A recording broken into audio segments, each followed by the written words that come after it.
was reflecting on that with a friend, and I said, you know what? And I like to, to say this. I said, I can't imagine how Arnie must have felt, because as I'm thinking back to it, I honestly can say I basically forgot I had a husband.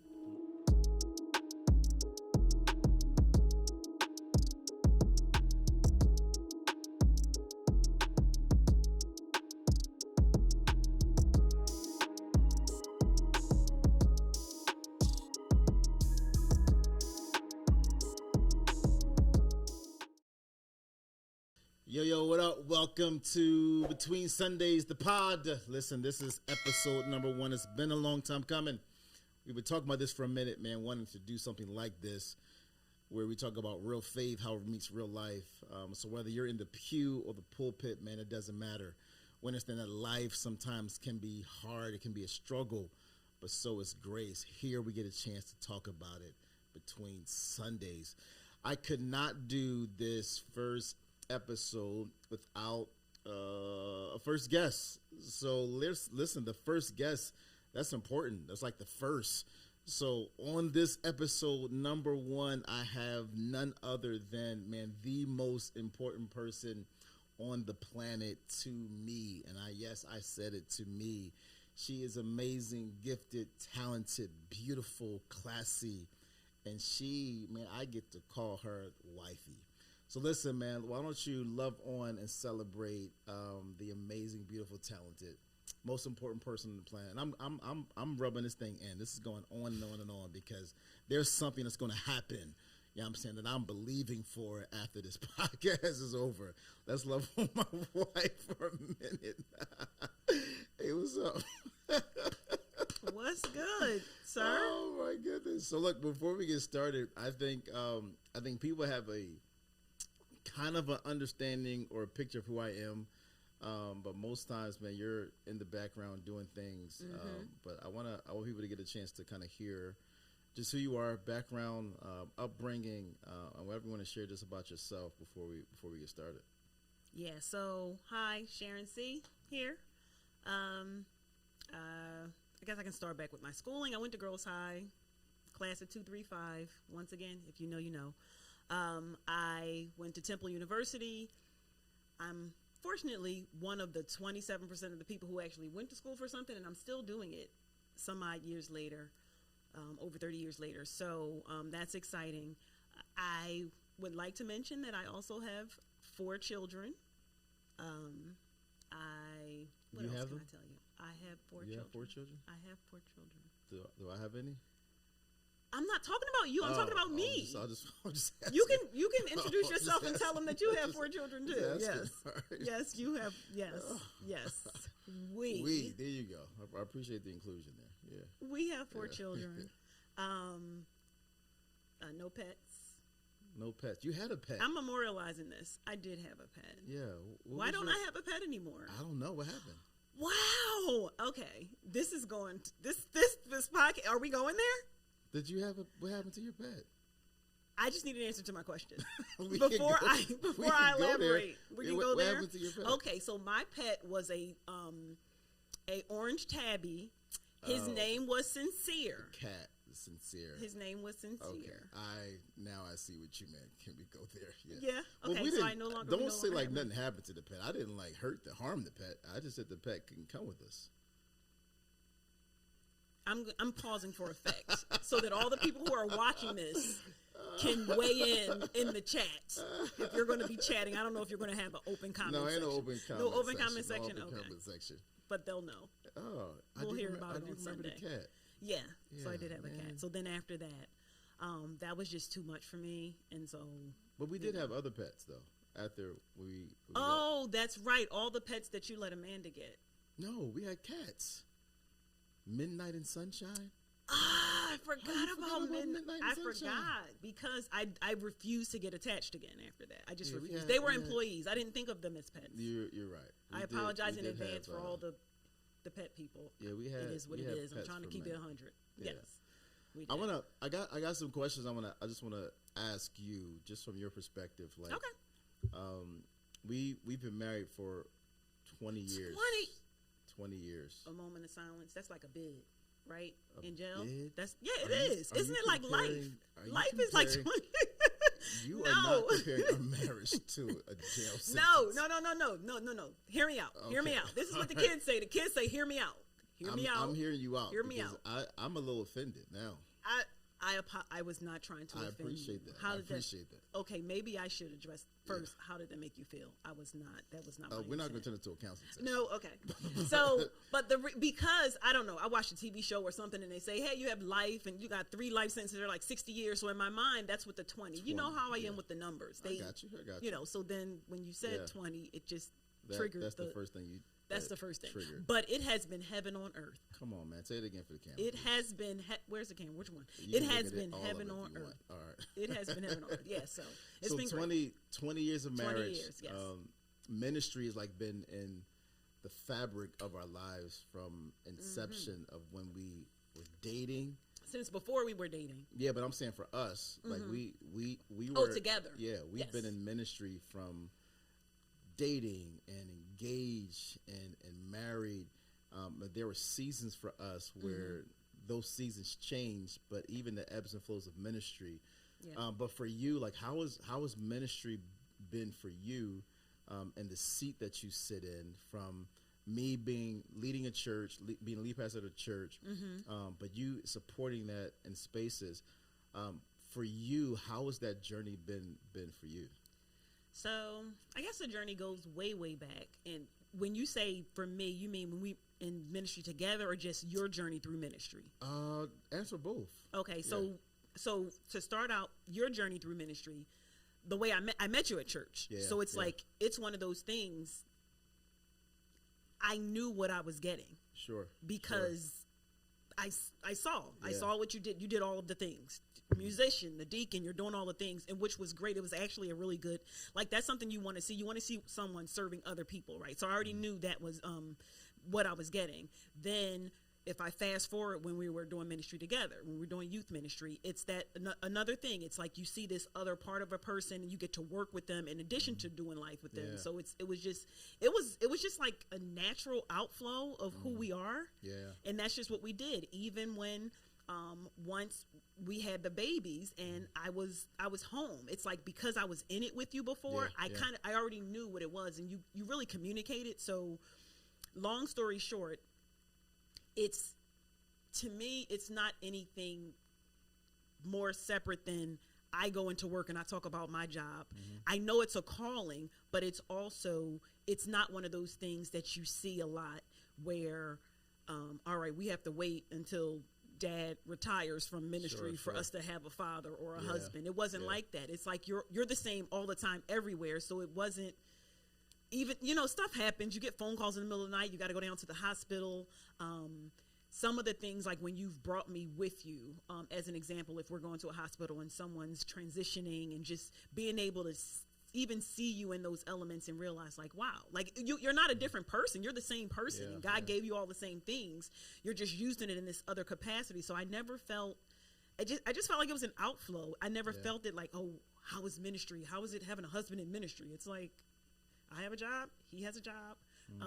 Now, does that job, is it more than 5 days a week? Yeah, it's more than 5 days a week, right?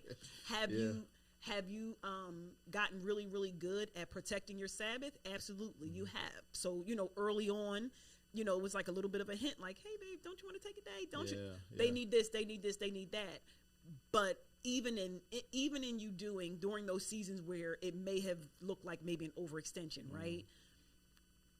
You were overextended everywhere. It wasn't you weren't doing all the stuff for us and doing this. It was just like you were just doing stuff everywhere. So then that's when I feel like I sometimes had to kind of jump in as like, babe, I need you to treat my husband better. I need you to, sometimes that whole third party thing where it kind of makes you think a little different. And so I just, every once in a while, if I would see something, I would pray. I would do those different things, make sure I'm covering you in prayer. But then sometimes I had to say something. Yeah. Like, hey, babe, you need to stop. How has our rhythms been? Because I think we go through seasons. Yeah, we've been through quite a few. Yeah, quite a few seasons. Quite a few seasons. How has your perspective on rhythms, even of our marriage, shaped your perception of ministry, or has it not played a part in it? Our rhythms. I guess I never thought of ministry as this separate thing. Yeah. It's just who we are. Sure. Yeah. I mean, even to this day, every one of our children serve in some capacity, even our 10-year-old, right? Sure, it's just a natural outflowing. But when you mentioned seasons, I thought about there were times where we had some growing pains, right? But we're both so. I think, I don't remember, one of my friends told me this or something. Maybe it was a counseling session. I'm not sure. But we want to do the right thing so bad. Sometimes we were quiet longer than we really should have been. Right? Like I don't want to hurt your feelings. I don't want you to feel like you're not doing enough. So I don't want to say anything. And I don't want to. So we kind of we did a lot of tiptoeing during those middle years. And I think from a maturity perspective, we've gotten to the place where it really is no holds barred. Not no holds barred like we screaming and hollering, but I really truly feel like I can tell you anything. I'm glad you said that, because what areas do you think we tiptoed around kind of early on in marriage? Like, what did that look like? I mean, I think I have some. I was going to say, we started talking a little bit about that during the marriage workshop when Amanda was a baby. Yeah. And I was reflecting on that with a friend, and I said, you know what? And I like to, to say this. I said, I can't imagine how Arnie must have felt, because as I'm thinking back to it, I honestly can say I basically forgot I had a husband. I was so focused on whatever I was focused on, and it's such a blur that we were even talking through some things, some emotional things, and I'm like, and I think I was talking to someone else and it was like postpartum depression and different things, and I'm like, man, and something niggled at me. I'm like, man, could that have been it? Like, I was just trying to survive, right? Yeah. I'm opening my Bible. I'm trying to read what I can read. I'm also trying to make sure, and my mind catastrophizes things really easy. So it's like, I don't want this baby to die. Like, really, I remember thinking that. But she's not going to die. She's going to be fine, right? But I remember feeling those things, but then when I looked at it from your perspective, it was like, oh my gosh, how is that for you? So that's an example of you were tiptoeing, probably like, I don't want to make her feel like she more on her weight because I had went back to work, and you're working, like we're all working, we're trying to make this thing and figure this thing out. So that's one example that I had. What's your example? Yeah, I think that's it. I think that was the biggest part of for us in our marriage that we had to hurdle over. And again, from my perspective, I didn't want to either make you feel bad or feel selfish or appear selfish. But again, there are things that as a man, it's like, I need to be seen, valued, taken care of, prioritized. But I didn't have the language, I'm saying, in whatever year that was, to say, or the confidence to say, hey, I'm feeling this without wondering, how does this make you feel? And we just had a baby, and you're doing all of the other things. So, I think that was really challenging for me to walk through, but also just to talk about it with a level of confidence and that it would settle right and just feel right.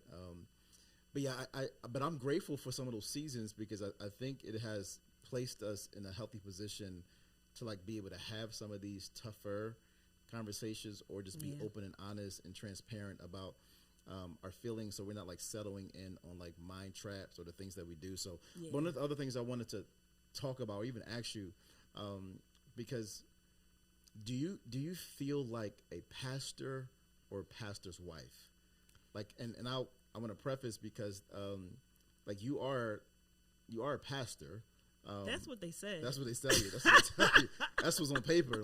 That's what they said on. But I always wondered, do you feel like a pastor, or have you seen yourself as just, I'm just a pastor's wife?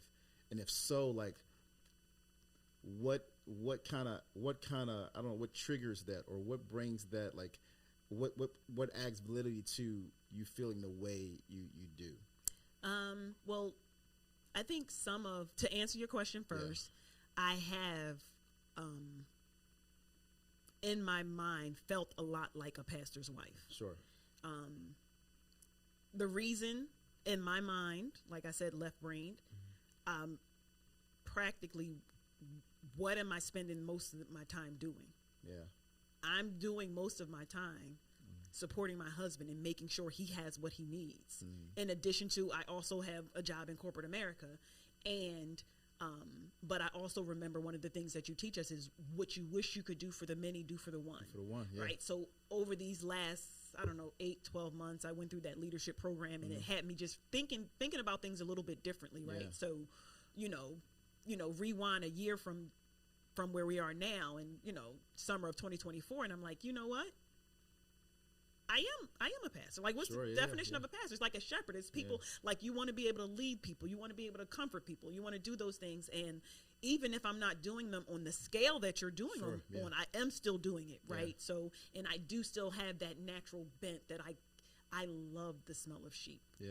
I don't run from problems. I run to them. Come on, yeah. I don't. So I'm feeling it a little bit more. Sure. Like you said, it's always been there, but I just always feel like, I'm with him. Yeah, it's like I'm with him. Yeah. And you kind of get used to doing that. And also, because you've been a pastor longer than I have. Sure, so it's that place where. Have I been a pastor longer than you?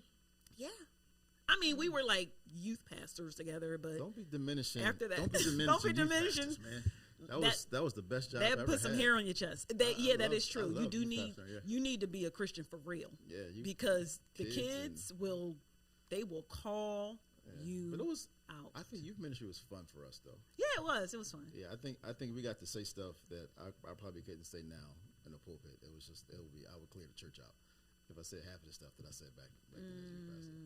And then these here these computers that we carry in our pocket now, they weren't as prevalent. So that is true. I do feel like I think there's a video floating around with your like a little, like you had like a little rap, like you did a couple of bars. You did an 8. You did 8. I did. You did an 8 or 16. I don't remember how you counted. It might have been 16. It might have been 16 bars. A hot 16. But I wanna ask you, like, being in corporate America, being a mom, a wife, even a leader in church, on a random Wednesday. Like, what does faith look like for you? Like, it's easy for us sometimes to get so caught up in the Sunday. I'll call it a show, the experience, where you hear faith, you talk about faith, but then what happens when you're at work? What happens when you're at home and you got to navigate a challenge? Like, how does real faith practically show itself in the midst of a crisis for you? So there's this saying, and I have a bunch of one-liners that just pop in my head sometimes, so just go with me. But the time to put on, when you're the time to try to get prepared for an emergency is not in the middle of the emergency. Don't be like, oh, where's my umbrella, and you out in the storm. Yeah. Like, so I go by the mantra, if you stay ready, you don't have to get ready. Yeah. Where that came from was all the seasons of life. Like, you go through certain seasons and you realize, oh yeah, the intellect is not enough. The books that you read is not enough. Facts. At some point, every single breath that you breathe, like, we know God is our breath. We know we can't breathe without him, right? And, prayer and Bible reading is like breathing and drinking water. If you stop any one of them, you might die. We know all that. But when the rubber meets the road, and that's all you have, I have to be, in order to be who the world needs me to show up as, in order for me to, for me to see God looking down and Jesus like, look, all right, look, you see, watch this, and to be able to, like, that's my daughter. Yeah. And then just to stay sane, like, it is prayer. It is being with Jesus. Remembering that we're human beings, not human doings. Sure. I mean, but sometimes we feel validated by the things that we do. I don't know if it's a gift that God has given me, but I honestly, when I got my corporate job, I wasn't trying to climb a ladder or anything. I was trying to make sure I had food on the table. Yeah. I just need to not, you know what I mean? I need to not be struggling. you know, and need the funny color money. I need to be able to stand on my own 2 feet. You said the funny color money? Yes, the funny color money. Nowadays, it's on a debit card, but back in the day, it was food stamps, and it was like brown and purple and orange and green. Like, I don't know if anybody knows about that. And listen, my mom, I grew up with a single mom with 5 children, and I know now. Sure, yeah. That we was, I didn't know back then. You knew because now. I knew now that we were, I know now that we were struggling. We were below the poverty line. I didn't know it then because we were so full of, even when we were going to the place, my mind is like, we just have different color money. Sure. They got the green money. We got a green one too. But we also have these other ones. Like I felt like we were, you know what I mean? Like we were special, but you know, but as I got older, you know, as a teenager and like, okay, I see what's going on. Then you hear stuff and people talking. Sometimes people can be mean and you find out things and it's like, all right, I don't ever want to be here, you know, or you look back at something that happened 3 years ago. It's like, we were all sitting at the table. How come mom didn't have a plate? And that stuff kind of internalizes sometimes. And then I'm like, that's why I work so hard to get a job. I don't want to be there. Wow. Right. I don't ever want to be there. Yeah. So, and then like, did notoriety come? Did I get a good job? Did I have money? Yes. Then the next thing was, I need to make sure I keep the money. So you have experienced some of that. So I've gotten a lot better now. You know, everybody's working on something. I've been working on my scarcity mentality. Right. So getting rid of that so that, but yeah, it's all God. And it's deeper and deeper. It's the more I learn, the more I know that I need more. It's just always more. It's not, you never get to this place like, whew, all right, we good. All right, God, thank you so much for all you've done. I got it from here. It's like, no, the more you get to know him, the more you lean on him, the more you lean, because you have to, because you know, it's, if you don't open my eyes this morning, every morning I say, this is the day the Lord has made. I will rejoice and be glad in it. And that means so much more. It's like, it's a conscious effort. I will. Did every morning I wake up, everything worked fine and perfectly and I was never stressed? Absolutely not. Going back to when you said some of the things that we dealt with, there were times in my job where it was just rough. Like last spring and summer where, you know, I just had more work than I had time. Sure.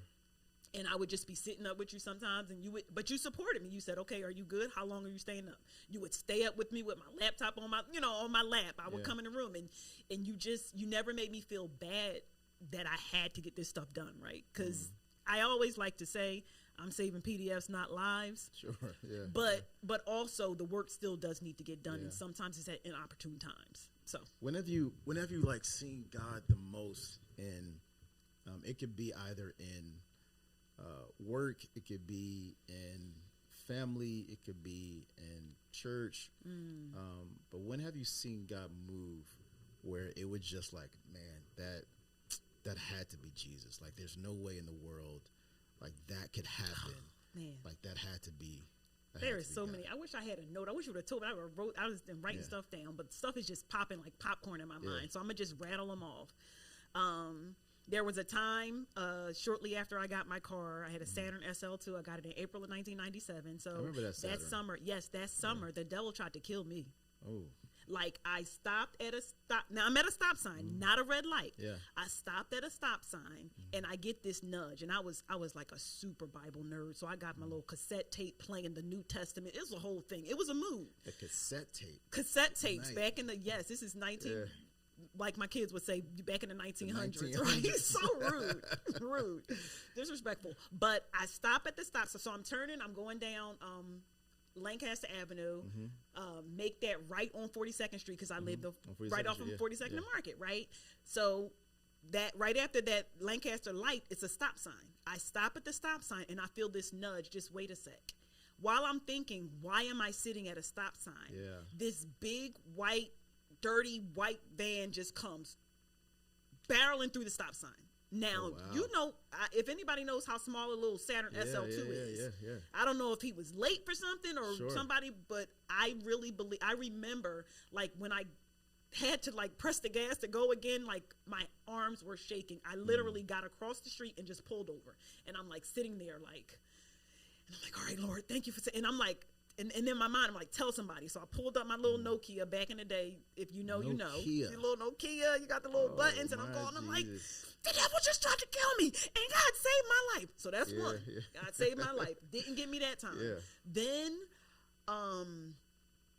getting pregnant at 30 something, however old I was, I'm going to go over this little rabbit trail because it's important. Because sometimes the healthcare system is disrespectful. They told me that they used an acronym. So it's an AMA, right? I'm like, oh, AMA, what does that mean? Well, you're advanced maternal age. How did it make you feel? I tried my best not to crook my neck because I said, it was, I felt a way. Yeah, I did feel a little bit of a way. I got over it. It's like, whatever. They're trying to do their job. But then we actually got pregnant with our daughter. You prayed for a daughter, and I remember seeing it on the miraculous seeing it on the ultrasound. It was just like something that was amazing. Then fast forward 4 years, then I miraculously get pregnant again. That's a long story. Not going to tell that story, but without getting into too much detail, when I went to get like, hey, we're thinking about not having any more children. I'm looking into a particular procedure, and they're like, we're not sure how you got pregnant. Both of your fallopian tubes are occluded. Then I'm like, getting on my phone, I'm pull up the dictionary. Like, so no, I thought about it, but I just did what I normally do. I'm like, what does that mean? Like, what does occluded mean? They said that means they're stopped. Nothing can go through them. They were like, also, you just had a baby 5 months ago, so we don't want to send you home, and then you wind up getting pregnant again. So they had to do something a little different, but that was amazing. It's just, I mean, that's enough. I think for you, you've been able to see like the hand of God in like every stage of life, which I think is dope to see, to recognize, but also to tell people about. Like when it comes to even for you as a leader in corporate America. I have one for work too. You got one for work? I do. I don't know if it's I don't know if it's a miracle or what, but you kind of would have to know the people. But something happened. This was when I was working at my first real job before I at Steckland. So I'm at Blue Cross. Something happened with a high level person. Her husband passed away, and she just wasn't like the touchy feely smile at you, how's your morning type of person, right? Yeah. The office on the side. She's to herself. She's, you know what I mean? Because sometimes when you're, just to step back, sometimes when you're a woman in corporate America, you need to be about stand on your business, and sometimes people like, this is how I'm gonna do it. I'm gonna just have this tough exterior and facade, and so people didn't play. It wasn't no chit chat. We don't have no conversations. You're talking about business, and that's it. So this happens. She comes back from her leave, and I see her, and the Holy Spirit's like, I want you to go in her office and you tell her that you're sorry for her loss and you're praying for her and that God peace will cover. And I'm sitting here like, now I say hi and bye, and that's because I have to, I can't not say hi to you. Like, I know you don't want to have conversation. So where were you in your faith walk? Like, oh my God. So I guess easy to, this is the early 2000s. This is before we got married. So this is, okay. So I'm going to put my other birthday out there. June 14th, 1996 is my born again birthday. I celebrate it every year. Next year it's going to be 30. It's going to be lit. Anyway, so this is probably 2001, 2002. So I'm 5 years, maybe 6 years in. Having my Saturday morning time with God, my little 8-12 with my all my books out, my Strong's Concordance, my Vine's Expository Dictionary, my Thompson Chain Reference Bible, and my notebook. Like, I'm like, me and Jesus, we like this, because I'm trying to get close, because I have to unlearn all this stuff, right? So it's like, I know some scriptures. I'm carrying around my 3x5 cards to memorize some, but it wasn't a lot of experience. Sure. I guess when I think about where I am now. So the fear was real. And this is like I said, it's somebody in a corner office. It's not, and I got my little cubicle. Let me be my little underwriter stuff. Let me sit in this little senior underwriter seat. I am not going to go talk to the director and go in there and just tell her, I'm like, where they do that at? And so I'm just like, my heart is beating, and I'm just like, oh my gosh. So one day went, and the next day, and it's like I can't even enjoy my like self. Like I can't focus because it's just like the Lord's like, I need you to do this. I need you to do this. And I took a deep breath, and I went in there trying. I'm like, please don't let my voice shake. I'm just like, but I'm gonna just do it. I just want to be obedient. And it wasn't like she didn't like light up and give me this tight hug or whatever, but she stood there and she just looked, and she was professional. But she said thank you, and she kind of sort of smiled. Like it's one of those, but it's I mean, she's grieving, but it was just like, and then she said a couple of things and then did a quick hug. But that is, for me, that's saying a lot. Even from my faith walk, that just like, it just was like, okay, it was hard, it was tough, it was uncomfortable. I didn't get fired, it's just like, because you don't, you're like, is this protocol? Can I do this or not? But that was amazing. To me, just to be able to, that's how I learned how to do it afraid. So I've used it so many times. It's like, when God is behind me, if he's the wheel, in the middle of the wheel, it's like, even if I had a bad outcome, like now I know, like back then I'd have been like, oh my gosh, I didn't hear from you because she just slammed her door, But now I know, regardless of the outcome, as long as I know that that's what he's asking me to do, then I can do it. It's crazy because typically when pastor and wife, church, and that's something I was thinking about that I was going to ask you too. There is the stigma that as the pastor's wife, there is a level of, something that you have to do as like being in church. So typically in modern day churches, the pastor's wife, she runs the women's ministry. Right? So she does these things. Do you feel like the pressure from being a pastor's wife to do all of the things that maybe those have come before us have done out of obligation, but also there was no rule book to say, as a pastor's wife, you got to do these things. And it's like unspoken rules. Yeah, it's an unspoken thing. How do you navigate some of those stigmas, especially in the context of church? All right, so a little bit of context before I say what I'm going to say. Yeah. But my answer is I don't really succumb to your typical stereotypical like pastor's wife. Sure. I fully believe it is for freedom that Christ has set us free. Yeah. He put me here with certain passions in me, with certain things that if I'm passionate about it, I know I can do it even when it gets hard, right?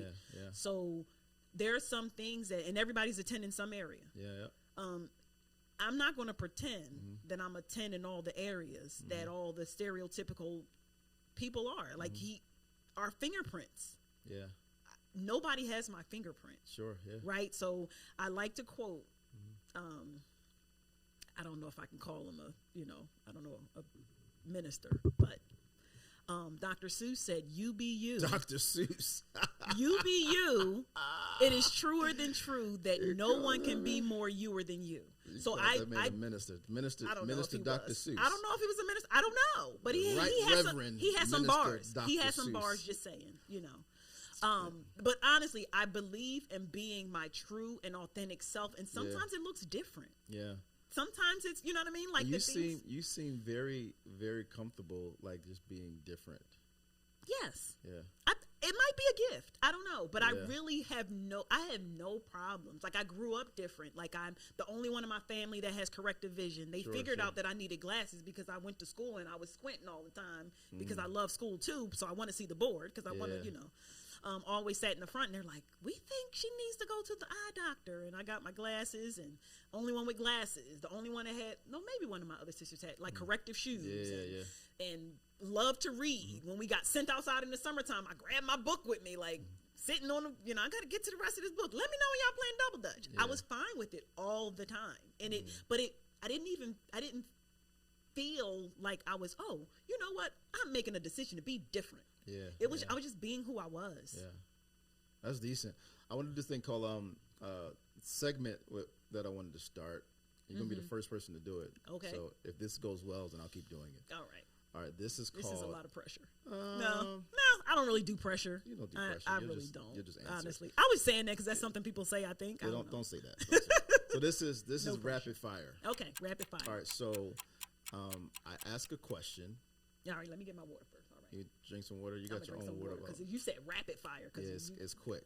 So I ask the question, and you have to answer it within, I'll say 10 seconds. No longer than 10 seconds. This is the other thing. You know, even the games I play, they're like thinking games. So I like to have time. I'm going to do the best I can. This is no time. And I'll start easy.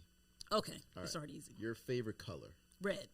You see, that was 3 seconds. There you go. That's fair. Okay. Your favorite snack?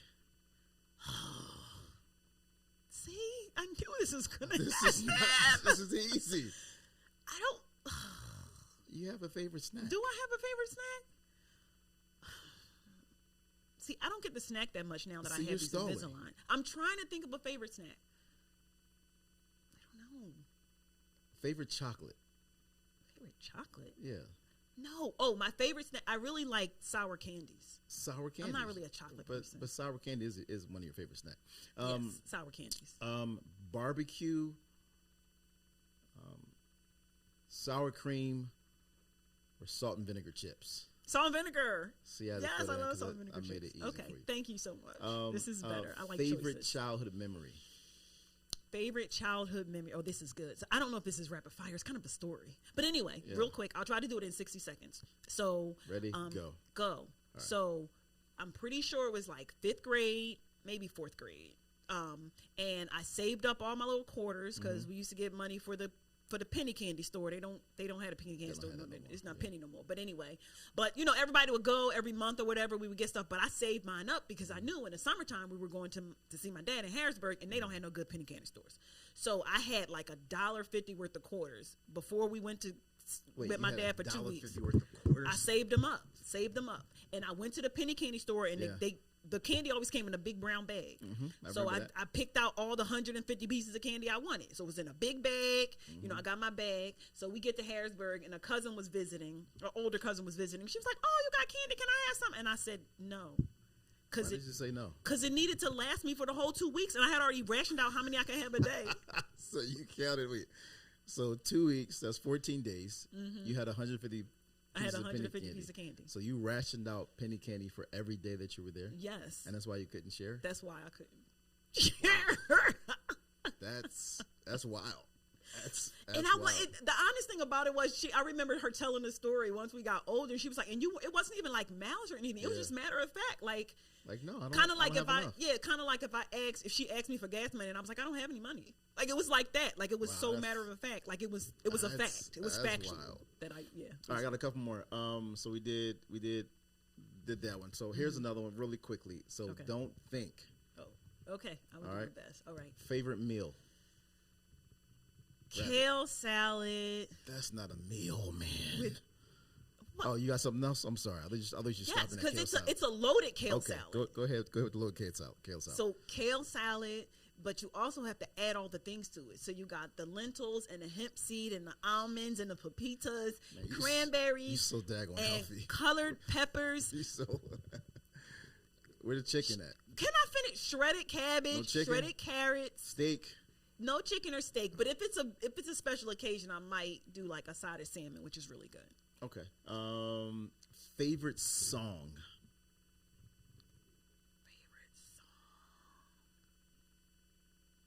Or favorite artist. Commissioned. I don't. It's hard to pick a song. Do you have a favorite commissioned song? Oh man. I mean, if I had to, from a nostalgia perspective, I would have to pick a song off of On the Winning Side, the On the Winning Side album, because that's the first album I ever heard. I was at McDonald's. Somebody introduced me to them. This is my BC. I wasn't, my mom was making us go to church, but church really wasn't into me. I'm going because I ain't trying to get in trouble, right? Yeah. And I have to say the song on there. It's a song. I believe it's in Psalm. It says, "How can we sing when we're in a strange land? How can we face adversity? How can we stand in the midst of trouble when the enemy laughs at our beliefs? Won't you take some time and realize that you're on the winning side?" Yeah. I thought when I said your favorite artist, I thought you were going to say it. Of course, it's you, baby. Wow. I gave you a moment to I am an artist. But, you know, commission, I'll take second to commission. But so. you have so many. You hold so many. No. Listen. I got another one. I got another one. Two more. Then we wrap Okay. up. Let's say Jesus invites you to dinner. Mm-hmm. You have one question to ask him. What question do you ask him?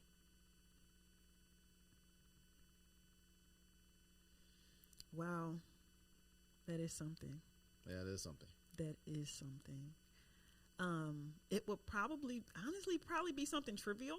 Mm-hmm. I don't know if it's like one of those things like I always wanted to know, like in the Bible. Like Commission has a song called "Let's Not Crucify Him Again," right? Mm-hmm. I would probably ask him like, "Hey, so when as humans, when we down here, like, do you actually get crucified? Like, do you actually feel it again? Like every time we do stuff, because he is standing in the gap for us." Yeah. And I remember hearing that song, and I'm like, man, I don't want to crucify him again. And I'm like, I wonder, is that a metaphor, or you actually, and I watched a video that was like, hey, you know what I mean? I saw a vision and his hands were still bleeding and his feet were still bleeding. So I think I would probably ask that question. Like, do you actually feel that each time we do things? I mean, it's, you know, so I think I would ask him that. All right, last question. A disappointment that led to a great victory. A disappointment that led to a great victory.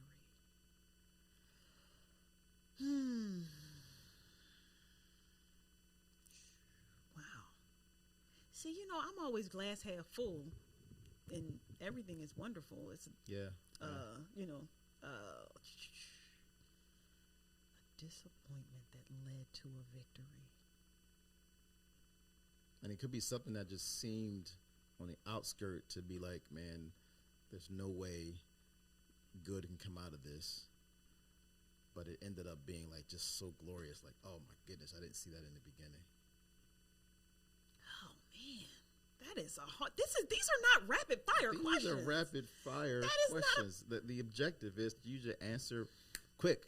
They say, oh, I got one. I could answer it quick if you stop asking me contemplative questions. Is this contemplative? Yes. Oh, I thought it was It's like question. Sunrise and sunset. Text or call. Like, those are like rapid fire questions. I thought this was an easy question. So you don't feel like you've ever had, and then you are glass half empty or half full. Half full. Yeah, yes. I think so. You probably see the way you see the world is different than a lot of people. I see all of the good. You don't see it as a disappointment. Have you ever been disappointed? Yeah.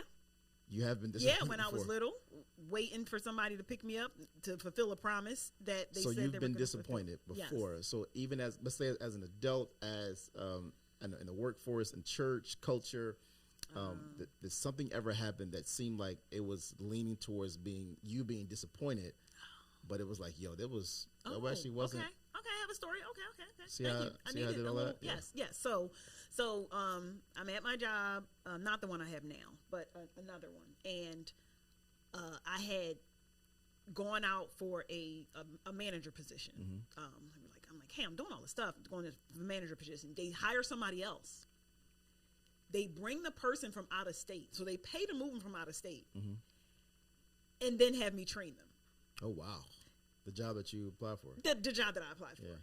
So apparently that I'm not qualified for, but I'm qualified enough to show somebody else how to do it. Yeah, it's kind of, you know, so, and I remember it was a glass, and I remember responding from a glass half full perspective. I was like, oh, you know what God has for me is for me. I guess that just wasn't for me.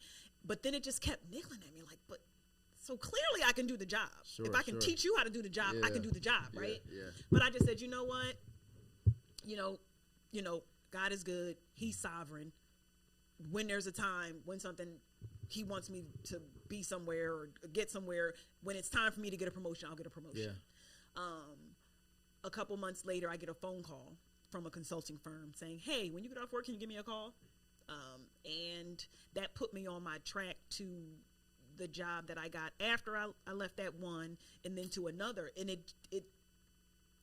I don't know if they were directly related, but they were really, really close together. Sure. Like, it was just really, really, so I don't know if and sometimes I like to reflect on things like that, like, man, like, was that a test? Like, all right, God, like, ask me, let me see if she, see how she handles this. I hadn't even thought about that until you asked the question, but I do believe from a lesson perspective, like, our response to what happens is the most important thing at the end of the day. I really do believe that. Like, life is 10% what happens to me and 90% how I respond to it. So that was something I think that was, and it was, it's been glorious. That was good. So that was easy. Yeah. But it also wasn't rapid fire. I had to lead you more into what that looks like. Open the door more. So real quick, if you have to like lead and explain, it's probably not rapid fire. I'm gonna send you a list. It has the potential to be, but certain people have it right off the top. Text or call, night or day, summer or winter. Those are rapid fire. They're too easy. That's too easy. But listen, man. Right. Thank you so much for hanging out with us on the first episode of Between Sundays, man. I'm your boy, Pastor E. Thank you for tuning in and loving on my amazing, beautiful, talented wife, Sharon C. But listen, make sure before you leave, like, subscribe, so you get all notifications when we go live, all those other things. So listen, I cannot wait to connect with you guys soon. Tune in for season 1. We're starting season 1, episode 2 coming soon. All right, guys, peace.